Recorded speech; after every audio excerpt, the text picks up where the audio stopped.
یک آدم مثلا از نگاه شریعت انگشترین کودک آورد فروخت، انگشترینی که نرخش $300 است به $10 فروخت مثلا.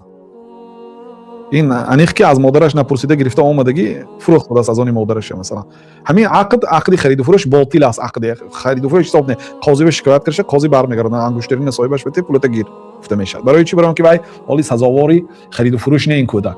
هم عقلش جوشانده نیست که چیزی $300 به $10 فروخته است.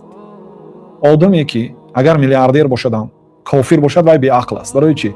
برای آنکه حیات دو روزه گذرای با آخرت بی آخر به جنت الفردوس عوض کرده است. مثلا آدم 50 ساله شده که نماز نمیخواند، روزه نمیدارد، زکات نمیدهد، الله تعالی رو عبادت نمیکند. اگر ما گوییم که فرزند 15 در آدم زنگ گرفت، گوییم اگر و عقلش نیست، تو 50 در اومدی عقل نداری؟ تو اگر عقل می‌داشتی همین کاراتو نمی‌کردی. مثلا یا مثلا زنا کنه هیچ گپ نه، زنگ گرفت نه ممکن نه. ها چوه؟ برای اینکه این حالی یاش حالی این یعنی که نمیفهمد زندگی. آخه همین تا 18 در اومدن حاضر جوانای ببینید چقدر دست به گناه زدگی. نعوذ بالله.